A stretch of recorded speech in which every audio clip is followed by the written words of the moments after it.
right? So let me give you an example. Okay, so let's just say one enjoys eating food, right? Let's just say like, I want to have burger, fries, shake because it's enjoyable and like whatever, it doesn't not much life and like blah, blah, blah, okay? I do that.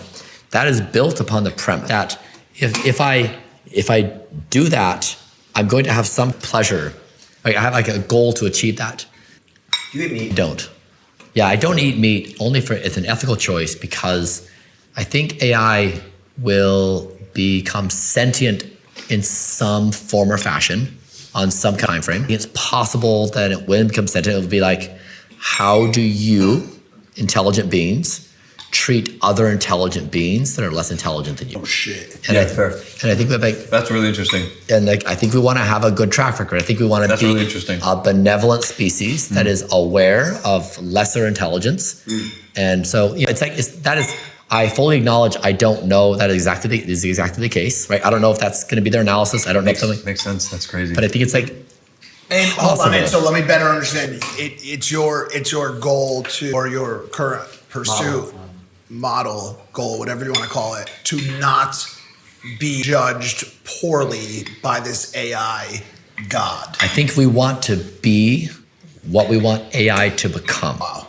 So you don't want AI eating humans? This is the thing, right? Like we're building AI and we're being like, hey AI, do everything we tell you, but we're not very but we can't even tell AI what we want, right? We all have different opinions. So there's no way to program an AI like what we want and don't want. You have all these branch problems.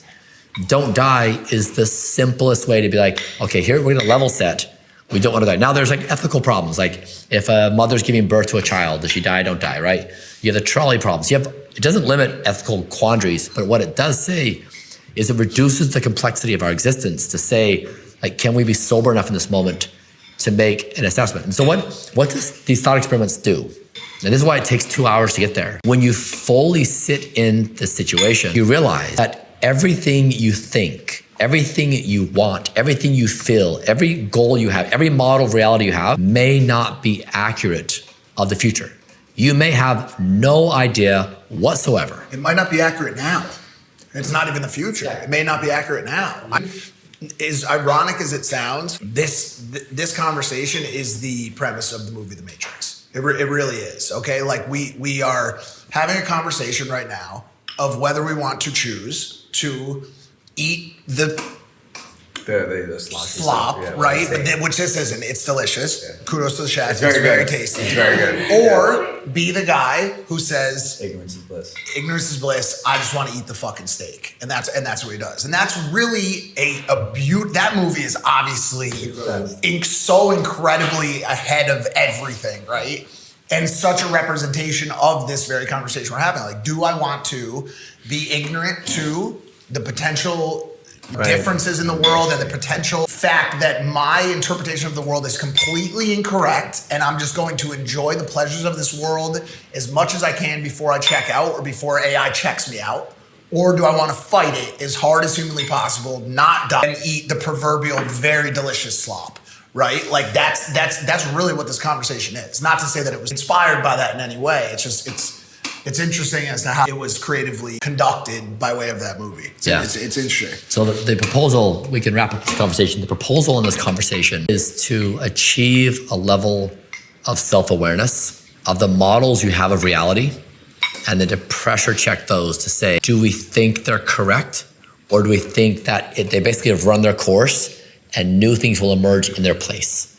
Is it possible that don't die is the new ideology that emerges in the world? So Christianity is not an economic system, right? Christianity is a religious framework, and democracy is the way we do governance. It's not an economic system. Don't die is a religious framework. It is an economic system. It is a political system. It is a computational system, and it is based upon math and physics. How is it a governance system? That's right. So for example, if one cigarette costs you 20 minutes of life, you now can assign everything an actual die score. So now we pattern match that to a kid's school lunch in America, piece of pizza, chocolate milk, canned vegetables. You can quantify that die score. You can pattern match it to planet Earth and say a coral reef is important for a healthy marine environment. If the coral reef dies, right, marine life also goes away. That is a form of die. And you can take it to anything in society. You can measure die in a precise fashion if you just measure it. And that's why it's don't die. It's not live long. It's don't die because you could quantify it. So the goal here is that don't die becomes the world's most influential ideology by 2027. And 2027, because it tracks with the growth of AI, that it basically says in parallel, new ideas about existence need to emerge with this technology. So the goal is like there's some critical number of us, like 1 million of us or 10 million or 1 billion of us that say we're not gonna die. And that starts with going to bed on time and exercising and eating well. It extends to what we feed our kids at school. It extends to how we treat the planet.